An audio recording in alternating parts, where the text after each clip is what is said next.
ایک مالدار شخص تھا، اللہ نے اسے بڑی ہی دولت سے نواز رکھا تھا، خوشحال شخص تھا، اللہ نے رزق سے مالا مال کر رکھا تھا۔ اس نے اپنی زندگی میں اپنے جوان بیٹوں کو بیاہ دیا، جوان بیٹوں کی شادی کر دی۔ شادی کرنے کے بعد وہ گھر میں ایک میاں اور ایک بیوی، دو جی گھر میں رہ گئے۔ بیوی کا انتقال ہو گیا، بیوی دنیا فانی سے رخصت ہو گئی۔ اب یہ مالدار شخص گھر میں تنہا اکیلا رہ گیا۔ تنہائی اسے ڈسنے لگی، بیوی کے بغیر گھر کی جو ویرانی تھی نا اسے ڈسنے لگی۔ ایک دن بڑا بیٹا آیا، کہنے لگا ابا حضور آپ میرے ساتھ چلیں، میرے گھر میں رہیں۔ ابا حضور بڑے بیٹے کے گھر چلے گئے۔ کچھ دن تو بیٹے نے بڑی خوب خدمت کی، خاطر تواضع کی۔ کچھ دن گزرنے کے بعد خدمت میں کمی ہونے لگی۔ بوڑھا باپ بھی جانے لگا کہ بیٹا مجھے آہستہ آہستہ اگنور کر رہا ہے۔ ایک دن نوجوان بیٹے کی بیوی نے کہا کہ میں آپ کے اس بڈھے بابے سے تنگ آ گئی ہوں، یہ کھانستا ہے جراثیمیں پھیلتی ہیں، یہ کھانستا ہے کورونا پھیلتا ہے، یا تو اسے اپنے گھر میں رکھو یا پھر مجھے رکھو، یا باپ کو اپنے گھر میں رکھو یا اپنی بیوی کو اپنے گھر میں رکھو۔ اس کے دونوں کان کھڑے ہو گئے، یہ کیا کہہ رہی ہو؟ کافی سمجھایا، کافی پڑھایا، کافی سمجھانے کے بعد،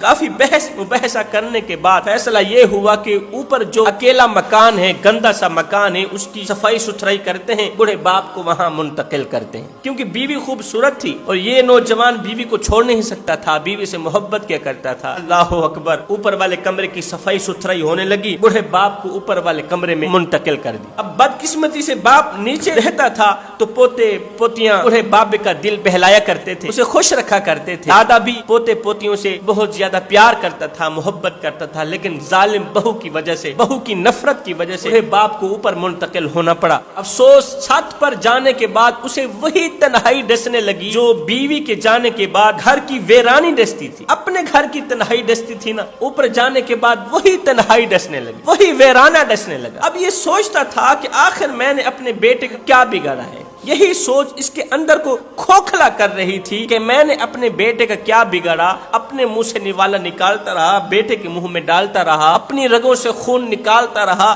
بیٹے کی رگوں میں ڈالتا رہا۔ آج بیٹا مجھے تنہا اکیلا چھوڑ گیا، یہاں مجھے میرا کوئی حال پوچھنے والا نہیں، یہاں مجھے کوئی پانی دینے والا نہیں۔ ملازم صبح آتا ہے، شام کو آتا ہے، پلاسٹک کی گندی سی پلیٹ کے اوپر کھانا رکھ کے میرے سامنے پھینک کے چلا جاتا ہے۔ بیٹے کے گھر میں قیمتی پلیٹیں بھی تو ہیں نا، شیشے کی پلیٹیں بھی تو ہیں نا، لیکن گندی سی پلاسٹک کی پلیٹ میں کھانا رکھ کے میرے سامنے پھینک کے چلے جاتے ہیں۔ نہ تو میرے پاس بچے آتے ہیں، نہ پوتے آتے ہیں، نہ پوتیاں آتی ہیں۔ وہ میرے ساتھ نفرت کرتی ہے۔ زندگی سے تنگ آ کر دل ہی دل میں اللہ سے موت مانگنے لگا۔ وقت گزرتا گیا، آخر کار وہ وقت آ ہی گیا جس کا شدت سے انتظار تھا، وہ تھا موت کا وقت۔ بابا جی کا انتقال ہو گیا۔ تدفین کے 8 دن بعد یہ بدبخت نافرمان بیٹا کمرے کی صفائی ستھرائی کرنے لگا۔ کمرے کی صفائی ستھرائی کے دوران اس بدبخت بیٹے کا چھوٹا سا بچہ تھا، اسے وہی پلیٹ نظر آئی جس پلیٹ کے اوپر کھانا رکھ کے ماں دادا جی کو دیا کرتی تھی، جس پلیٹ کے اوپر دادا جی کھانا کھایا کرتے تھے، وہ گندی سی پلاسٹک کی پلیٹ پڑی تھی۔